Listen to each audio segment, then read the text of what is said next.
The morning mist clung to the cobblestones of Salem Village like a shroud, and 20-year-old Margaret Whitmore could feel the weight of 100 suspicious eyes upon her. As she hurried through the marketplace, her worn brown dress rustled against her legs, and the wooden bucket in her hands trembled slightly, not from the cold October air, but from the fear that had become her constant companion these past weeks. Salem in 1692 was a town consumed by paranoia. The witch trials had already claimed 19 lives, and whispers of dark magic seemed to echo from every corner. Margaret, an orphaned young woman who worked as a servant for the wealthy Thornfield family, had managed to stay invisible among the chaos until yesterday. She approached the grand Thornfield estate, its imposing wooden frame casting long shadows across the manicured garden. The house stood as a testament to old money and influence, with its multiple chimneys reaching toward the gray sky like accusing fingers. Margaret had worked here for 3 years, ever since her parents died of fever, and Magistrate Edmund Thornfield had taken her in not out of kindness, but because good help was hard to find. Margaret, the sharp voice of Constance Thornfield, cut through the morning air like a blade. The magistrate's wife stood at the front door, her pale face twisted with barely contained fury. Her elaborate white cap sat perfectly atop her graying hair, and her dark dress seemed to absorb the weak sunlight. "Come here at once." Margaret's heart sank. She knew that tone meant trouble. As she approached, she noticed several neighbors gathered near the house, their faces grave and judgmental.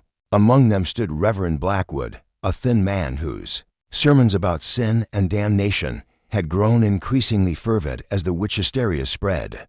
"Mrs. Thornfield, I was just fetching water from the well as you." Silence.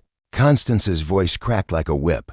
"How dare you speak when you have committed such a heinous act against this household?" Margaret's confusion was genuine. "I don't understand, ma'am. What have I done?" Magistrate Thornfield emerged from the house, his imposing figure filling the doorway. At 55, he was a man accustomed to authority, with steel gray hair and eyes that seemed to look right through people. His black judicial robes rustled as he descended the steps, and Margaret noticed how his hand rested on the leather-bound Bible at his side, a weapon as much as a book of faith. "What you have done," he said, his voice carrying the weight of final judgment, "is destroy a family heirloom that has been passed down through 5 generations of Thornfields." He gestured toward the house, and Margaret's eyes followed. Through the open door, she could see the scattered pieces of what had once been an ornate Chinese vase, blue and white porcelain, that had gleamed in the candlelight of the main parlor. Her breath caught in her throat. "But sir, I haven't been in the parlor since yesterday afternoon when I was dusting, and the vase was perfectly fine then. I swear on my parents' graves." "Lies!" Constance shrieked, her composure finally breaking completely. "We found you standing over the pieces this morning, just after dawn. Mrs. Henderson saw you through the window, didn't you?" Miriam, an elderly woman with suspicious eyes, nodded vigorously. I saw her clear as day, standing there with guilt written all over her face. She was." Margaret felt the world spinning around her. "That's not true.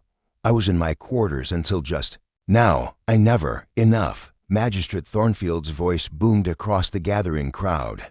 "The evidence speaks for itself. Not only have you destroyed property worth more than you could earn in 10 lifetimes, but you lie about it in front of God and this community." Reverend Blackwood stepped forward, his skeletal frame seeming to cast an unnaturally long shadow. "In these dark times, when the devil walks among us, we must ask ourselves what manner of person destroys sacred objects and then speaks falsehoods with such conviction." A murmur ran through the crowd, and Margaret could see the shift in their eyes. She had gone from being a poor servant girl to something much more dangerous, a suspected witch. "Please," she whispered, her voice barely audible, "I would never destroy anything in your home. This house has been my refuge. You've provided for me when I had nothing. Provided for you." Constance laughed bitterly. "And this is how you repay our Christian charity, with destruction and deceit." The magistrate raised his hand for silence. "Margaret Whitmore, by the authority vested in me by the colony of Massachusetts Bay, I hereby charge you with willful destruction of property and bearing false witness. But given the unusual circumstances surrounding these accusations, and the climate of our times. I must also investigate whether darker forces are at work here." The word hung in the air like a death sentence. In 1690 to Salem, being suspected of witchcraft was often a one-way path to the gallows. "Sir, please." Margaret fell to her knees on the cold ground, her voice breaking. "I am innocent of all charges. I am a God-fearing woman who has never harmed a soul. I go to church every Sunday. I say my prayers. The devil can quote scripture," Reverend Blackwood intoned ominously, "and his servants are often those who appear most pious." As the constables approached to take her into custody, Margaret looked desperately round at the faces surrounding her. These were people she had known for years, neighbors who had nodded to her in the street, fellow churchgoers who had heard her sing hymns. But now, their expressions held only suspicion and fear. "Wait," called a voice from the back of the crowd. An older man with kind eyes and weathered hands pushed forward. Margaret recognized him as Thomas Aldridge, a respected carpenter whose workshop sat at the edge of town. "Magistrate Thornfield, if I may speak." "What is it, Thomas?" "I was walking past your estate very early this morning, just as the sun was rising. I saw a figure leaving through your back garden, someone in a dark cloak, moving quickly. It wasn't this girl." Hope flickered in Margaret's chest, but Magistrate Thornfield's expression remained unmoved. "You saw someone leaving. That proves nothing about who might have been inside causing mischief. But, sir, the matter is decided. Margaret Whitmore will be held in the county jail until a proper trial can be arranged." His cold eyes fixed on her, and given the serious nature of these charges and the suspicions they raise about your true nature, the penalty upon conviction will be death by hanging. The words hit Margaret like physical blows. Death by hanging. For a broken vase and the misfortune of being in the wrong place at the wrong time. As the constables bound her hands with rough rope, Margaret caught sight of a young woman watching from an upstairs window of the Thornfield house. It was Elizabeth, the magistrate's 16-year-old daughter, and her face was pale with what looked like guilt or fear. But before Margaret could make sense of what she saw, she was being dragged away toward the jail. The crowd followed, some calling out accusations, others simply watching the spectacle with morbid fascination. As they passed through the town square, Margaret could see the scaffolding where the gallows stood, a permanent fixture now, having claimed too many lives already. "Please," she whispered to anyone who would listen. "I am innocent. I have never harmed anyone or anything. Please." But her words were lost in the jeers and whispers of the crowd, and as the heavy wooden door of the jail cell slammed shut behind her, Margaret Whitmore found herself alone in the darkness, facing the very real possibility that she would die for a crime she did not commit. Outside, the October wind began to howl, rattling the windows and stirring the fallen leaves like restless spirits. And somewhere in that wind, the truth waited to be discovered if anyone cared enough to seek it. 3 days had passed since Margaret's arrest, and the cold stone walls of Salem County Jail had become her entire world. The cell was barely large enough for a grown person to lie down, with only a small barred window that offered a glimpse of the gray October sky. The straw beneath her was damp and foul-smelling, and the thin blanket provided little protection against the bone-chilling cold that seemed to seep through the very stones. Margaret sat in the corner, her arms wrapped around her knees, trying to conserve what little warmth remained in her body. Her once neat brown hair now hung in tangles around her face, and her dress was stained with grime from the cell floor. But the physical discomfort was nothing compared to the crushing weight of despair that pressed down on her chest. The sound of approaching footsteps echoed through the narrow corridor, and Margaret looked up hopefully. Perhaps someone had come forward with information that could clear her name. Perhaps Elizabeth Thornfield had found the courage to speak about whatever she had been hiding behind that guilty expression. Instead, Reverend Blackwood appeared at her cell door, his gaunt frame silhouetted against the flickering torchlight. His pale eyes seemed to burn with religious fervor as he studied her through the iron bars. "Margaret Whitmore," he said, his voice carrying the weight of divine authority, "I have come to offer you one final chance at redemption, Reverend." Margaret struggled to her feet, her legs stiff from days of sitting on the cold stone. "Thank you for coming. Perhaps you can help me prove my innocence." "Innocence?" Blackwood's laugh was harsh and without warmth. Child, we are all sinners in the eyes of the Almighty. The question is whether you will confess your sins and throw yourself upon God's mercy, or continue in your deception until the hangman's noose claims your soul. Margaret felt her last hope crumbling. But I haven't sinned, Reverend. I didn't break that vase, and I certainly haven't consorted with any dark forces. I've been faithful to God all my life. The devil is the father of lies, Blackwood quoted, leaning closer to the bars, and his servants are often those who protest their innocence most loudly. I have seen it before. Margaret, young women who appear virtuous on the surface, but harbor corruption in their hearts. That's not true. Then explain to me how a vase that had survived in the Thornfield family for over a century suddenly shatters in the night. Explain how you were found standing over the pieces, yet claim no knowledge of the deed. Margaret's voice broke as she replied, I cannot explain it because I don't understand it myself. All I know is that I am innocent. Blackwood studied her for a long moment, then produced a leather-bound confession from beneath his black robes. I have prepared a document that will save your immortal soul, even if it cannot save your earthly life. Confess to practicing witchcraft. Name any accomplices who may have led you astray, and God may yet show you mercy in the life to come. I won't confess to crimes I didn't commit, Margaret said firmly, despite the fear that made her voice tremble. I would rather die with the truth than live with a lie. Then you shall have your wish, Blackwood replied coldly, tucking the confession away. Your trial is set for tomorrow morning. Magistrate Thornfield will preside, and given the evidence against you, the outcome is all but certain. As the Reverend's footsteps faded down the corridor, Margaret sank back to the floor, overwhelmed by the hopelessness of her situation. Tomorrow, she would face a trial where the verdict had already been decided, where her protestations of innocence would only be seen as further evidence of her guilt. Hours later, as the sun set and darkness crept into her cell, Margaret heard different footsteps approaching, lighter, more hesitant. A young woman's voice whispered urgently through the bars, Margaret, are you awake? Margaret recognized the voice immediately. Elizabeth Thornfield? The magistrate's daughter stepped into the dim light, her usually perfect blonde hair disheveled and her fine blue dress wrinkled, as if she had been pacing for hours. Her 16-year-old face was pale and drawn, and her blue eyes were red from crying. I had to come, Elizabeth whispered, glancing nervously down the corridor. I couldn't let this happen without what?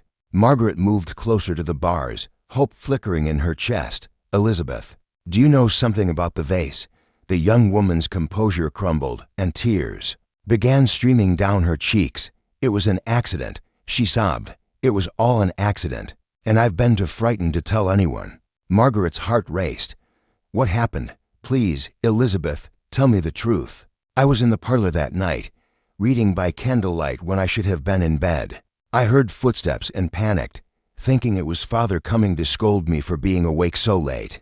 I jumped up quickly and knocked over the vase with my elbow. Elizabeth covered her face with her hands. It shattered into 1,000 pieces, and I was so frightened of what Father would do that I swept up the pieces as best I could and left them there. But why didn't you tell them it was you?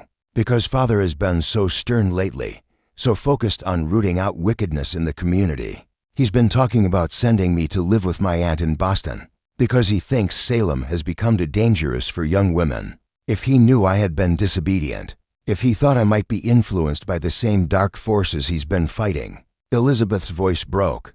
I was a coward, Margaret. I let them blame you because I was too afraid to face the consequences. Margaret felt a mixture of relief and heartbreak. Relief that the truth was finally coming to light, but heartbreak for this frightened young woman who had been trapped by her own fear. You have to tell them, Margaret said gently. Elizabeth, they're going to hang me tomorrow morning. Your father will listen to you. You're his daughter. You don't understand. Elizabeth shook her head desperately. Earlier today, I tried to hint that perhaps they had made a mistake, that maybe someone else could have broken the vase. Father became furious with me. He said that questioning his judgment was tantamount to questioning God's will, and that, if I continued to speak such nonsense, he would begin to wonder if I too had been corrupted by evil influences. Margaret felt her heart sink. So he won't listen, even to you? There's something else. Elizabeth continued, her voice barely a whisper. Mother has been telling everyone that you've been acting strangely lately, that she suspected you of practicing dark arts even before the vase was broken. She's convinced Father that this incident proves her suspicions were correct, but that's not true. Your mother knows I've been nothing but faithful and hardworking. I know, Elizabeth said, reaching through the bars to grasp Margaret's hands. But Mother, she's been different since the trials began. She sees witches everywhere, suspects everyone of hidden evil, and you. You're young and pretty, and some of the young men in town have shown interest in you. I think she resents that. The pieces of a terrible puzzle began falling into place in Margaret's mind. Constance Thornfield's increasing coldness toward her, the way she had been assigned more and more menial tasks, the suspicious glances and whispered conversations that stopped when Margaret entered a room. She wanted me gone, Margaret whispered. I think so, Elizabeth confirmed tearfully. And when the vase broke and she found the pieces, she saw an opportunity to get rid of you permanently. Margaret felt a chill that had nothing to do with the cold stone cell. So even if you tell the truth now, they won't believe you. They'll say you're trying to protect a witch, or that I've somehow bewitched you into lying for me. Elizabeth nodded miserably. I've made everything worse by waiting so long. If I had spoken up immediately, perhaps, but now, with the trial set for tomorrow, and everyone convinced of your guilt, you have to try, Margaret pleaded. Elizabeth, I know you're frightened, but I'm going to die for something I didn't do. Please. You're the only one who can save me. The young woman stood up abruptly, her internal struggle visible on her face.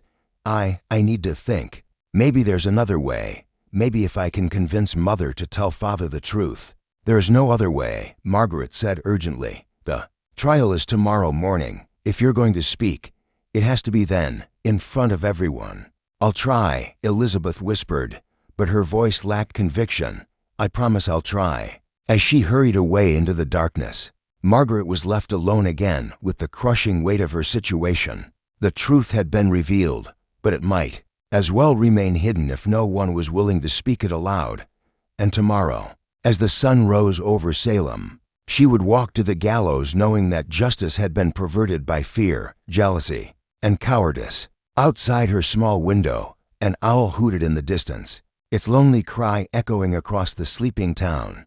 Somewhere in the darkness, a young woman wrestled with her conscience, while in another house, a magistrate's wife slept peacefully, content, in the knowledge that a problem had been permanently solved.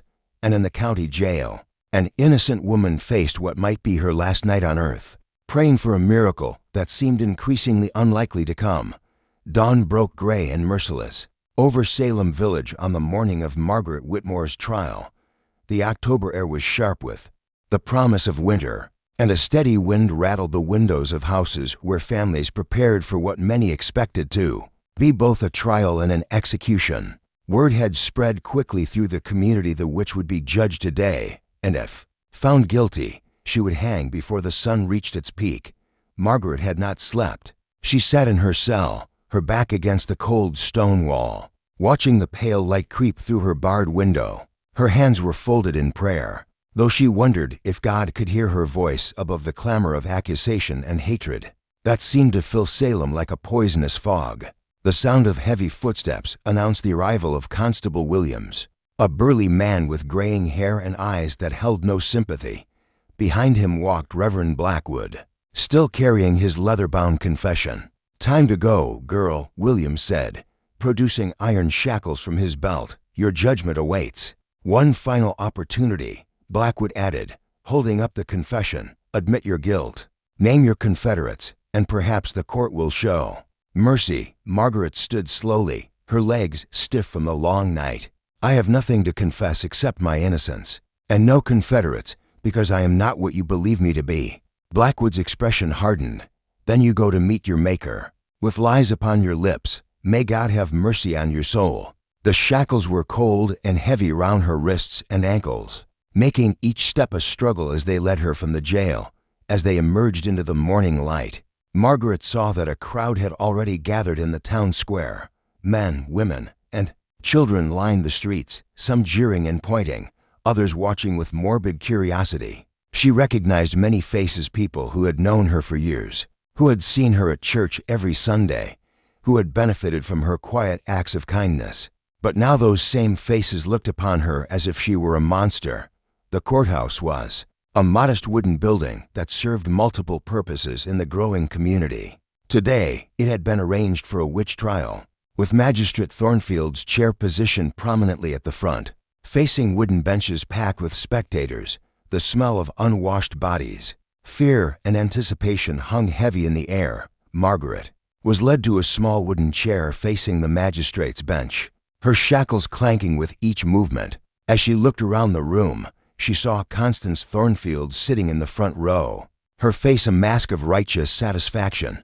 Next to her sat Elizabeth, whose pale complexion and downcast eyes spoke of a sleepless night wrestling with conscience. Magistrate Thornfield entered wearing his finest black robes, the authority of his position radiating from every measured step.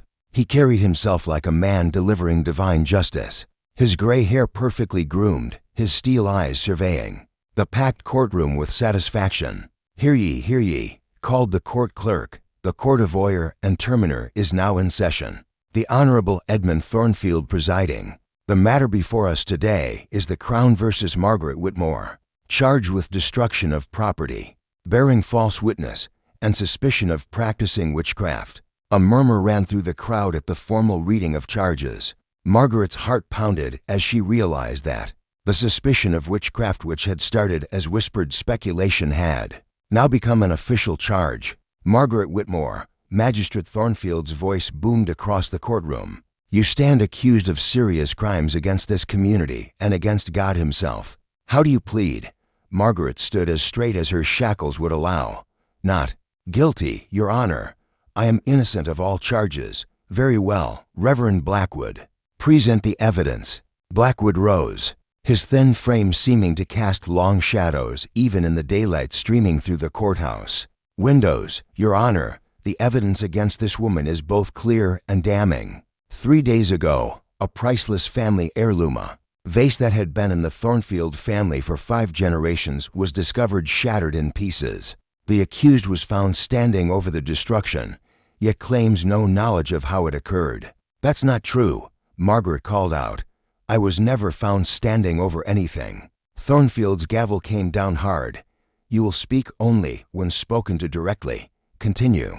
"Reverend, furthermore," Blackwood continued, when confronted with the evidence of her crime, the accused immediately began telling lies, claiming innocence despite overwhelming proof of her guilt. This pattern of deception, combined with the supernatural nature of the destruction, for how else could such a sturdy vessel simply shatter in the night, strongly suggests the influence of dark forces.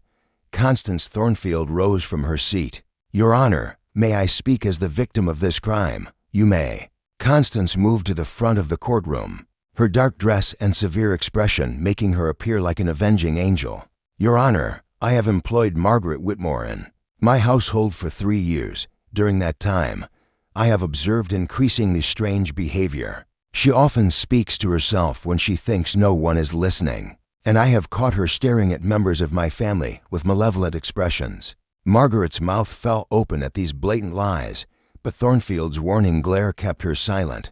"Moreover," Constance continued, "my husband's prize vase, a symbol of our family's standing in this community, was found destroyed after a night when no storms or disturbances could account for such destruction. The only logical explanation is that supernatural forces were at work." "Thank you, Mrs. Thornfield. Are there any other witnesses?" Miriam Henderson, the elderly neighbor, stood up. "I saw her, Your Honor, standing right there among the broken pieces, looking guilty as sin itself." Margaret could remain silent no longer. "Your Honor, please." "That's not true. I was never in the parlor that morning. I was in my quarters until Mrs. Thornfield summoned me." Silence. Thornfield's voice cracked like a whip. "You dare call respectable witnesses liars? This outburst itself reveals your true nature: defiant, unrepentant, unwilling to accept the testimony of your betters." Reverend Blackwood nodded gravely. "Indeed, Your Honor, throughout history, practitioners of the dark arts have been characterized by their refusal to acknowledge truth. their insistence on deception. Even when faced with overwhelming evidence, Margaret's eyes desperately searched the courtroom, looking for any friendly face, anyone who might speak in her defense. Her gaze fell on Thomas Aldridge, the carpenter who had tried to speak up at her arrest. But he sat silent now, his face troubled, but his mouth firmly closed.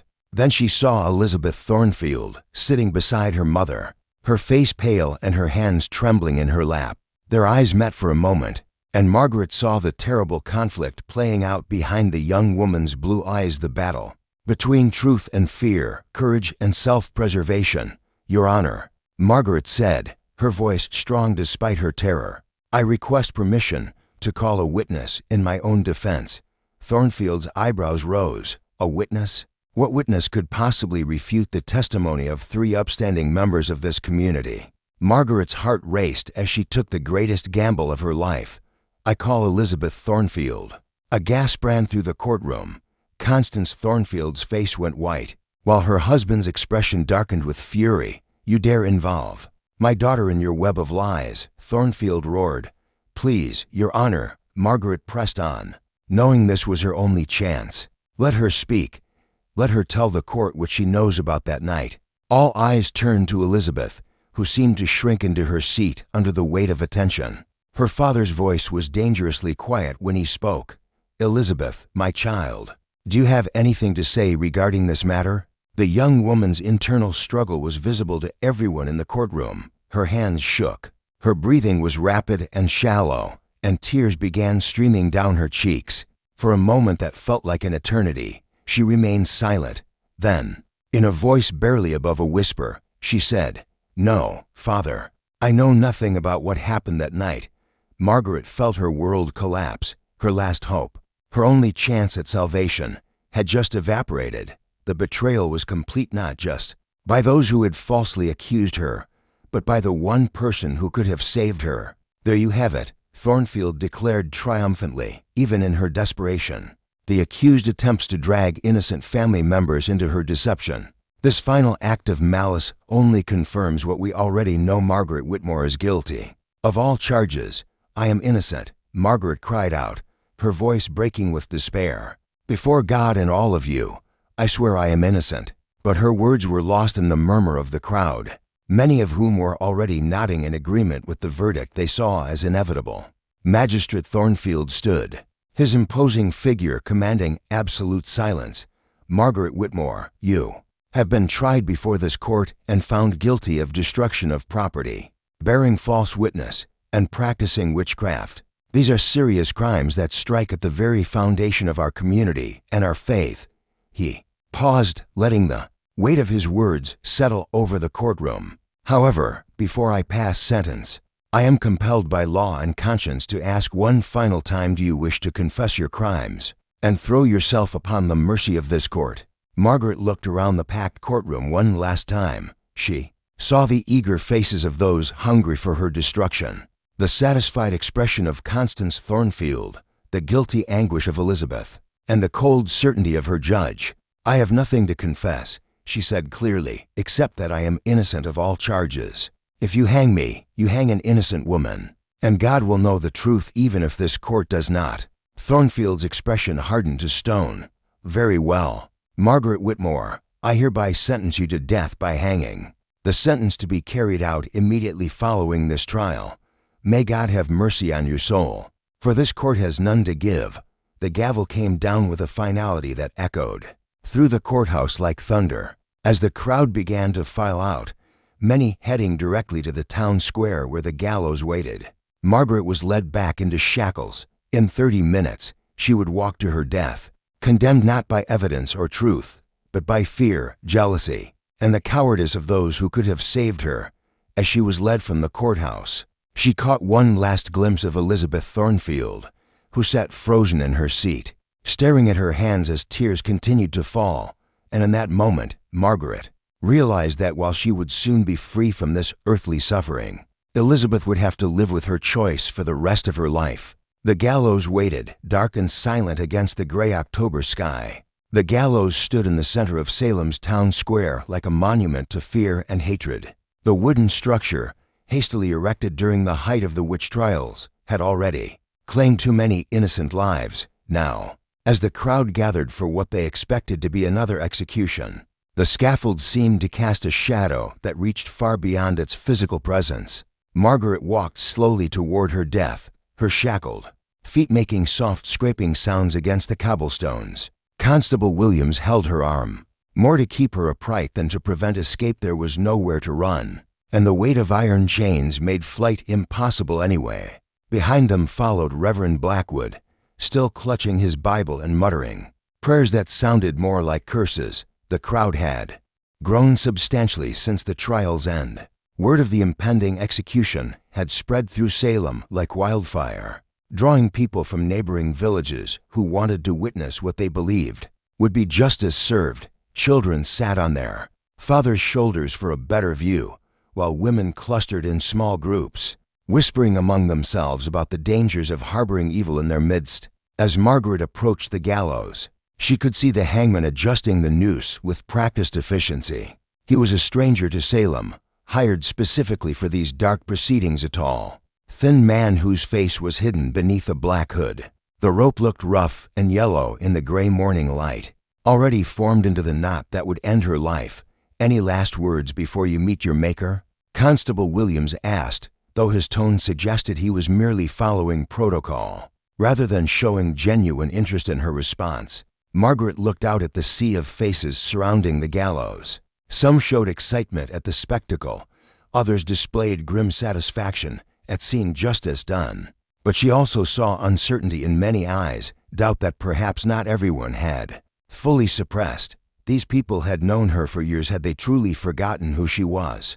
"I am innocent," she said, her voice carrying clearly across the square despite her fear. "I have never harmed anyone in this community. I have lived my life in service to God and to my neighbors. If you kill me today, you kill an innocent woman, and that sin will stain this town forever." A murmur ran through the crowd, but it was quickly silenced by Reverend Blackwood's booming voice. "Do not let her words deceive you," he called out. "The devil speaks with honey on his tongue, making lies sound like truth. This woman has been judged by lawful authority and found guilty of terrible crimes." Margaret was forced up the steps to the platform, each wooden plank creaking under the weight of her shackles. As she reached the top, the full scope of the crowd became visible. Hundreds of people stretching back from the gallows, all gathered to watch her die. The hangman approached with the noose, and Margaret felt her knees grow weak. This was really happening. In moments, her life would be over. Her body would hang lifeless from this rope, and the truth of her innocence would die with her. "Wait!" The voice cut through the morning air like a blade, causing heads to turn throughout the crowd. A man was pushing his way forward, his urgent movements parting the mass of spectators like water. As he drew closer, Margaret could see that he was middle-aged, with graying hair and wearing the rough clothes of a traveler. Dust from the road covered his boots, and his horse stood tethered at the edge of the square, sides heaving as if he had ridden hard to get here. "Who dares interrupt these proceedings?" Magistrate Thornfield demanded, stepping forward with authority. He had positioned himself near the gallows to oversee the execution personally, wanting to ensure that justice as he understood it was properly served. The stranger stopped at the base of the gallows platform, his eyes fixed directly on Margaret.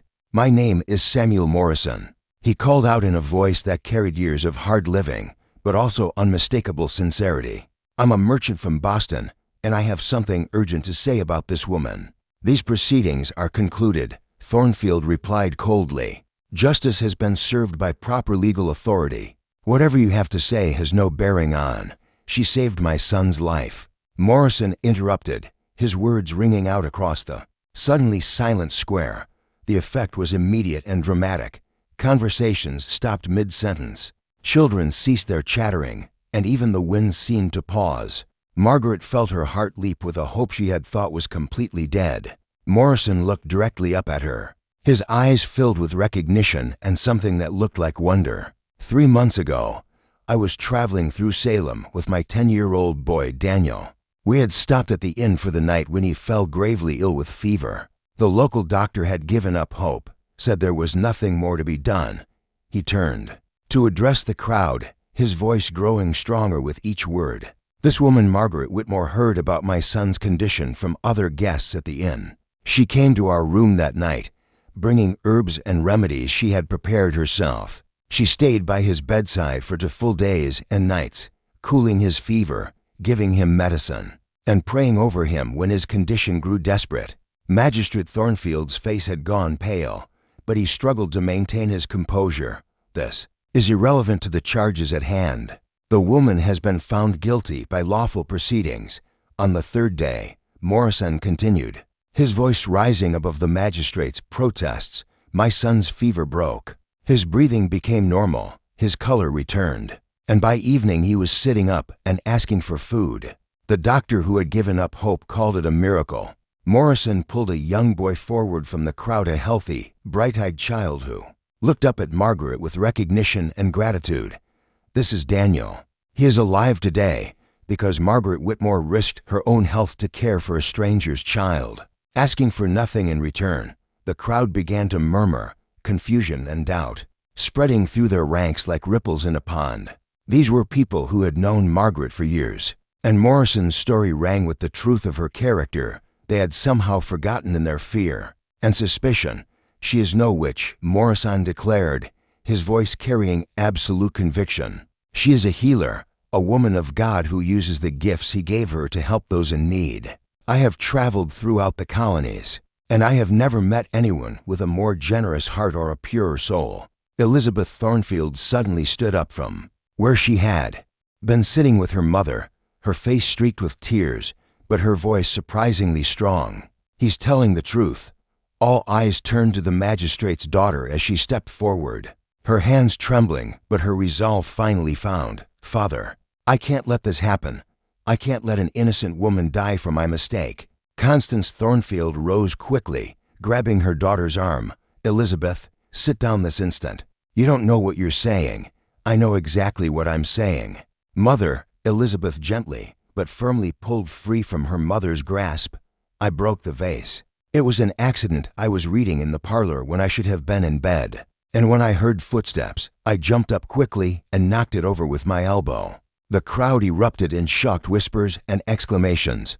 Magistrate Thornfield's face went through a series of expressions: surprise, anger, and finally, something that might have been fear. "Elizabeth, you are overwrought," he said, his voice strained.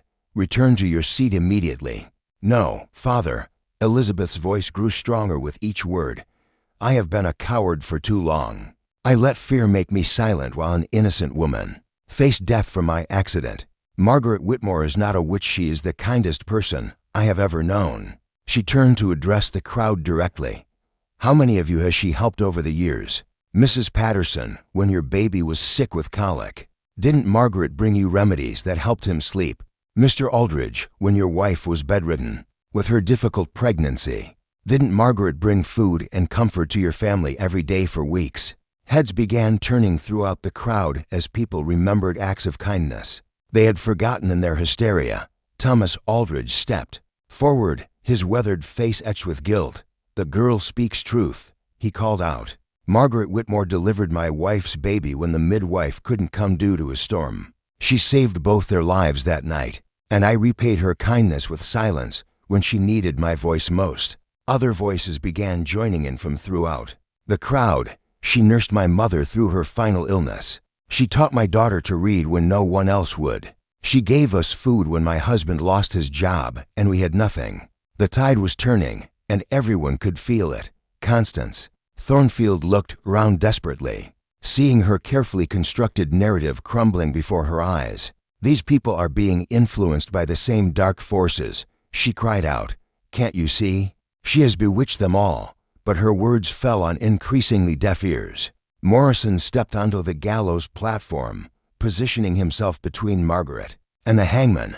"I was not in Salem 3 months ago by accident," he said, his voice carrying clearly across the now quiet square. "I came here specifically looking for Margaret Whitmore, hoping to repay her kindness and perhaps convince her to come to Boston, where her healing skills would be valued and protected." He reached into his coat and pulled out a leather pouch, heavy with coins. "I brought gold to offer her a new life." away from whatever small-minded prejudices she might face in a small town.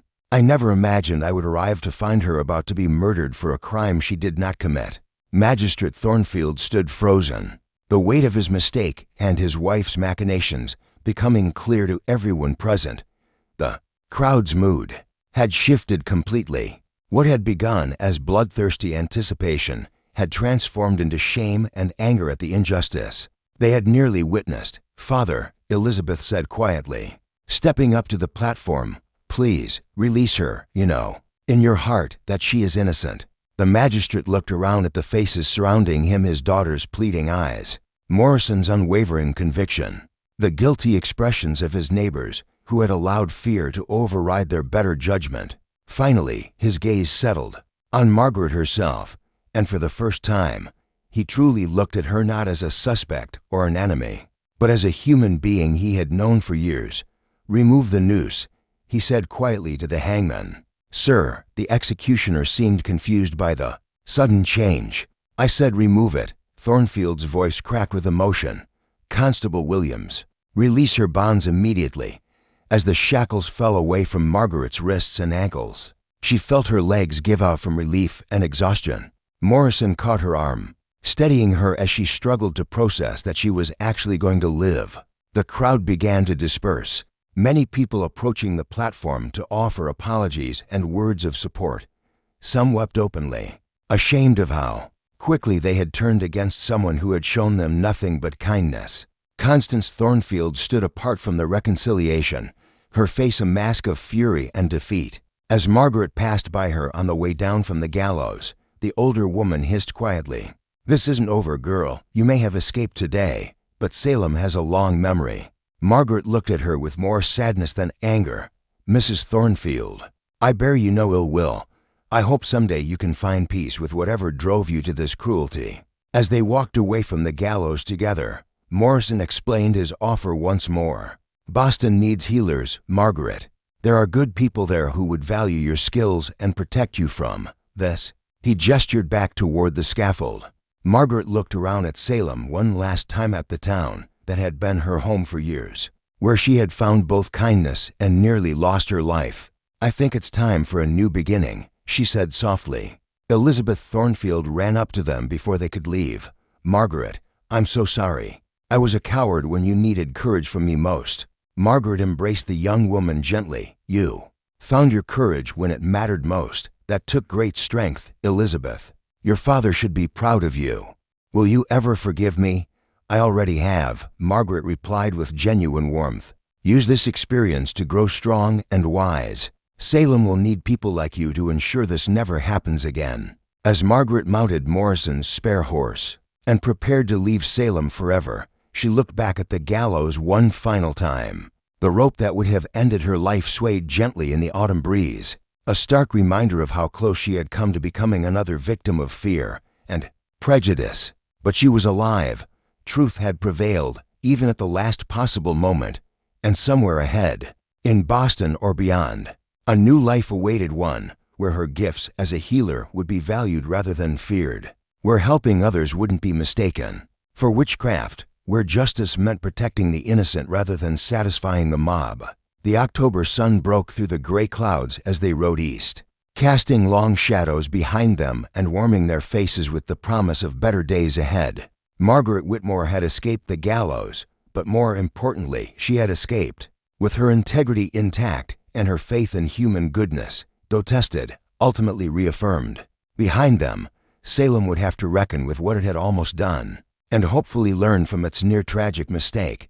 And somewhere in that reckoning, perhaps the community would rediscover the values of compassion, truth, and justice that should have protected Margaret from the very beginning. The stranger's whispered words, "She saved my son," had saved more than just Margaret's life. They had saved Salem's soul.